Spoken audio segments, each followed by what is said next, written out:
जौनपुर से खबर है जहां डॉक्टर की हत्या का खुलासा हुआ है और नहीं होने पर आक्रोश लोगों ने समाजवादी पार्टी ऑफिस का घेराव किया। एसपी कुंवर अनुपम सिंह के चार्ज संभालते ही लोगों ने घेराव किया। एसपी कुंवर अनुपम सिंह ने एक्शन का आश्वासन दिया है। मामले के खुलासे के लिए एसपी ने 2 दिन का समय मांगा है। तो जौनपुर से खबर जहां डॉक्टर की हत्या का खुलासा हुआ है। और ललितपुर से खबर जहां पंचायत सचिव पर फर्जी पेमेंट करने का आरोप लगा है। पंचायत सहायक ने सचिव पर फर्जी पेमेंट का आरोप लगाया।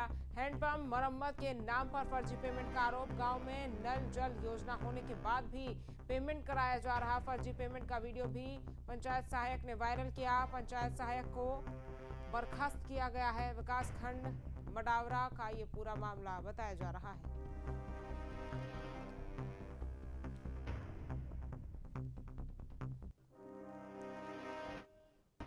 और बजट सत्र को लेकर तैयारी में सियासी दल जुट गए हैं। आज शाम बीजेपी विधानमंडल दल की बैठक होनी है। बैठक में बजट सत्र को लेकर रणनीति बनेगी। तो देखिए, बजट सत्र को लेकर तैयारी में सियासी दल अब जुट गए हैं। आज शाम बीजेपी विधानमंडल दल की भी बैठक होगी। बैठक में बजट सत्र को लेकर रणनीति बनेगी। तो एक तरफ जहां विपक्ष सरकार को घेरने के लिए बैठक करके रणनीति बनाएगा, तो वहीं दूसरी तरफ सरकार भी जो है वो रणनीति आज बनाने वाली है। बजट सत्र को लेकर सियासी दल जो है वो तैयारी करने में जुट गए हैं। आज शाम बीजेपी विधानमंडल दल की भी बैठक होगी और इस बैठक में बजट सत्र को लेकर रणनीति बनेगी।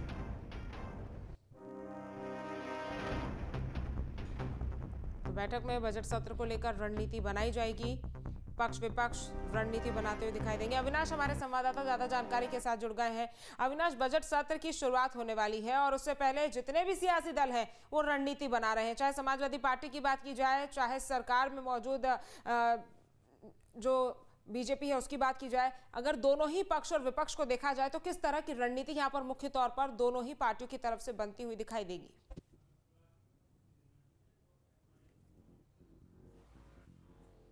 चलिए, अविनाश के साथ संपर्क साधने की कोशिश करेंगे। अभी अविनाश से संपर्क हो नहीं पा रहा है, लेकिन आपको बता दें कि सुबह 11 बजे समाजवादी पार्टी विधानमंडल दल की बैठक होनी है। शाम में बीजेपी विधानमंडल दल की बैठक होनी है। बजट सत्र से पहले आज रणनीति जो है वो पक्ष और विपक्ष बनाता हुआ दिखाई देगा। तो बजट सत्र शुरू होना है। बता दें 11 तारीख को बजट उत्तर प्रदेश का पेश होगा, लेकिन उससे पहले रणनीति यहाँ पर पक्ष और विपक्ष बनाते हुए दिखाई दे रहे हैं। बजट सत्र को लेकर तैयारी में सियासी दल जुट गए हैं। अविनाश हमारे साथ जुड़ गए। अविनाश, बजट सत्र को लेकर तमाम सियासी दल जो है वो अब तैयारी कर रहे हैं। अगर पक्ष और विपक्ष की बात की जाए तो कौन से वो मुख्य मुद्दे विपक्ष उठाता हुआ दिखाई देगा और कौन सी वो बातें जिनको सरकार विपक्ष उनके खिलाफ इस्तेमाल ना कर सके, और सरकार की कौन सी खूबियां हैं, क्या कुछ काम सरकार ने किया, और खासतौर पर बजट को लेकर अगर बात की जाए तो किस तरह से रणनीति पक्ष और विपक्ष की यहाँ पर बनती हुई दिखाई देगी? देखिए, कल सुबह 11 बजे से बजट सत्र की शुरुआत होगी और 11 फरवरी को योगी सरकार अब तक का यानी कि उत्तर प्रदेश का सबसे बड़ा बजट पेश करने वाली है, जिसका आकार तकरीबन 9 लाख करोड़ का बताया जा रहा है। हालांकि उससे पहले आज सर्वदलीय बैठक बुलाई गई है। तकरीबन 12 बजे के आसपास विधानसभा में जो सर्वदलीय बैठक है वो शुरू होगी विधानसभा स्पीकर की अध्यक्षता में। और इस बैठक में सीएम के साथ जो तमाम पार्टियां हैं उनके विधानमंडल दल के नेता मौजूद रहेंगे, चाहे हम बीजेपी की सहयोगी पार्टियों की बात करें या फिर विपक्षी पार्टियों की बात करें। और देखिए, चूंकि एक परंपरा रही है कि जब भी कोई सत्र बुलाया जाता है तो उससे पहले ऑल पार्टी मीटिंग बुलाई जाती है और इसका मकसद ये होता है कि सभी पार्टियों के जो विधानमंडल दल के नेता होते हैं उनसे विधानसभा स्पीकर की तरफ से अपील की जाती है कि वे सत्र को सुचारू रूप से चलाने में मदद करें, ताकि जो जनता की समस्याएं हैं, जो जनमुद्दे हैं, वो पटल पर आ सके, हाउस के अंदर आ सके।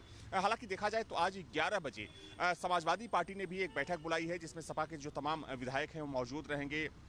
खुद अखिलेश यादव इस बैठक में मौजूद रहेंगे और जो समाजवादी पार्टी के विधानमंडल दल के नेता हैं माता प्रसाद पांडे, वो मौजूद रहेंगे। देखिए, आज की बैठक जो होगी सर्वदलीय बैठक के अलावा चूंकि बीजेपी विधानमंडल दल की भी बैठक बुलाई गई है, लेकिन समाजवादी पार्टी की बैठक इसलिए महत्वपूर्ण है क्योंकि सत्र को लेकर समाजवादी पार्टी उन मुद्दों को तैयार करेगी जिन मुद्दों के जरिए सरकार पर हमला बोला जा सकता है।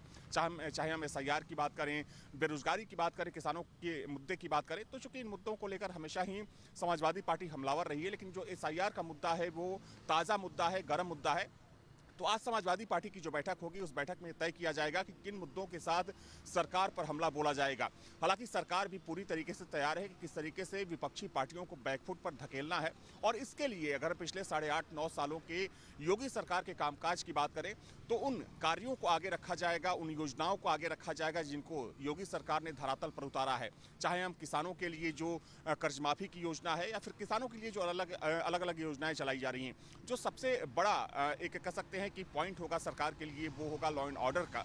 क्योंकि अगर हम पिछले 8.5 से 9 सालों की बात करें तो चूंकि सरकार बार बार इस बात पर फोकस करती है कि पिछले 8.5 सालों में किस तरीके से ऑर्गेनाइज्ड क्राइम को खत्म किया गया, जो बड़े बड़े माफियाज थे उत्तर प्रदेश में उनकी कमर तोड़ी गई और जो अपराध पर लगाम लगाने का काम था वो निरंतर जारी है। इसके अलावा महिला सुरक्षा की अगर बात कर लें या फिर इंफ्रास्ट्रक्चर की बात कर लें, एक्सप्रेसवेज की बात कर लें, हाईवेज की बात कर लें, तो इस पर उद्योगों की बात कर लें तो पिछले 8.5-9 सालों में जो एक कह सकते हैं कि $1 ट्रिलियन इकोनॉमी को लेकर जिस तरीके से सरकार आगे बढ़ रही है, तो उसमें इन तमाम योजनाओं ने एक बड़ा काम किया। साथ ही में धार्मिक पर्यटन को लेकर चाहे हम काशी की बात कर लें, मथुरा की बात कर लें, अयोध्या की बात कर लें या फिर उत्तर प्रदेश के दूसरे धार्मिक स्थलों की बात करें, तो पिछले कुछ सालों में किस तरीके से उत्तर प्रदेश में फुटफॉल बढ़ा है। तो ये सरकार की नीतियों का ही असर है कि जो लोग उत्तर प्रदेश से बाहर घूमने जाते थे, अब पूरी दुनिया से लोग उत्तर प्रदेश में आ रहे हैं, और कहीं ना कहीं उसका जो एक बड़ा प्रभाव है यहाँ की अर्थव्यवस्था पर पड़ा है। जो यहाँ के लोकल्स हैं, जो यहाँ के स्थानीय लोग हैं, उनका रोजगार बढ़ा है। इसके अलावा कौशल विकास मिशन योजना के साथ किस तरीके से सरकार ने लाखों युवाओं को जोड़ने का काम किया है। चूंकि सरकार के पास सरकारी जो नौकरियां हैं उसके भी आंकड़े हैं। अभी जो सीधी पुलिस भर्ती परीक्षा हुई, चूंकि वो एक बड़ा काम हुआ सरकार की तरफ से। इसके अलावा तमाम ऐसी योजनाएं हैं, तो उन योजनाओं के जरिए चूंकि उन योजनाओं का पूरा लेखा जोखा सदन में रखा जाएगा, और जाहिर सी बात है कि जब भी हाउस की जो कार्यवाही शुरू होती है तो पक्ष और विपक्ष की तरफ से एक दूसरे पर हमले बोले जाते हैं, और यही एक लोकतंत्र की परंपरा भी रही है कि विपक्षी जो सवाल पूछते हैं सरकार की तरफ से उसका जवाब दिया जाता है। तो माना जा रहा है कि जब SIR या दूसरे मुद्दों के साथ समाजवादी पार्टी सरकार पर हमला बोलेगी तो सरकार अपनी योजनाओं के साथ साथ लॉ एंड ऑर्डर के साथ पूरे विपक्ष को बैकफुट पर धकेलने की कोशिश करेगी। हालांकि देखिए महत्वपूर्ण ये भी है कि कल चूंकि देखा जाए तो कल जब हाउस की प्रक्रिया शुरू होगी तो समाजवादी पार्टी ने ये प्लान कर रखा है कि विधानसभा परिसर के अंदर जो चौधरी चरण सिंह की प्रतिमा है वहां पर सबसे पहले प्रोटेस्ट किया जाए और सरकार का विरोध किया जाए।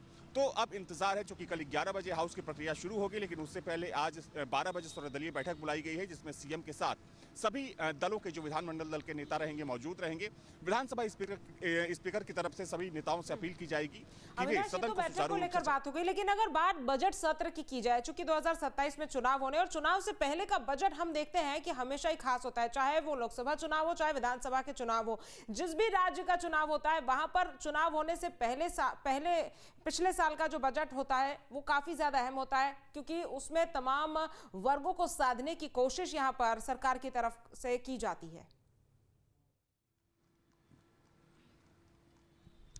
देखिए निश्चित तौर पर 27 के चुनाव से पहले योगी सरकार का ये आखिरी फुल बजट होगा, यानी कि पूर्ण बजट होगा। हो सकता है कि साल के आखिर में सरकार एक बार फिर से सप्लीमेंट्री बजट लेकर आए, क्योंकि तमाम ऐसी योजनाएं होती हैं जिसमें धन की जरूरत होती है। लेकिन निश्चित तौर पर आपने बिल्कुल सही कहा कि जब भी चुनाव होता है और चुनाव से पहले का जो बजट होगा वो काफी महत्वपूर्ण होता है, क्योंकि इस बजट में कई बड़ी योजनाओं की घोषणा की जाती है। और जैसा कि मैंने पहले कहा कि चूंकि ये सबसे बड़ा बजट होगा अब तक का योगी सरकार का, और न ही सिर्फ योगी सरकार का बल्कि उत्तर प्रदेश के इतिहास का, तकरीबन 9 लाख करोड़ का ये बजट होगा, जिसमें माना जा रहा है कि कई बड़ी योजनाओं के लिए इसमें धन का प्रबंध हो सकता है। कुछ नई योजनाओं को शुरू करने के लिए सरकार इस बजट में घोषणा कर सकती है, क्योंकि देखिए चुनाव जब भी होता है चाहे कोई भी पार्टी हो तो उसकी कोशिश ये होती है कि बजट में कुछ ऐसे लोक लुभावने वादे किए जाए ताकि जनता अट्रैक्ट हो, जनता आकर्षित हो, जनता उस पार्टी और सरकार के साथ जुड़ सके। तो इस सरकार की भी यही कोशिश होगी कि जो इस बार का बजट यानी कि 11 फरवरी को जो बजट पेश होने वाला है, चुनाव को ध्यान में रखकर, चूंकि देखिए अभी तमाम ऐसी बड़ी योजनाएं चल रही हैं, चाहे हम एक्सप्रेसवेज की बात करें, इंडस्ट्रियल डेवलपमेंट की बात करें, किसानों की बात करें, नौजवानों की बात करें, तो इनके लिए इस बजट में धन का प्रबंध तो होगा ही, और साथ में जो योजनाएं अभी चल रही हैं उनके लिए धन का प्रबंध तो होगा ही, लेकिन साथ में कुछ तमाम नई योजनाएं और काफी ज्यादा अहम ये बजट होगा और ऐतिहासिक बजट ये हो सकता है। तमाम जानकारी हम तक पहुंचाने के लिए अविनाश आपका बहुत बहुत धन्यवाद। आपके मोबाइल पर तुरंत आएगी ब्रेकिंग न्यूज, स्क्रीन पर सबसे पहले दिखेगी बड़ी खबर, देश दुनिया की हर खबर एक जगह। अब आपके मोबाइल पर तुरंत फटाफट इंस्टॉल कीजिए न्यूज नेशन ऐप और रखिए खुद को अपडेट।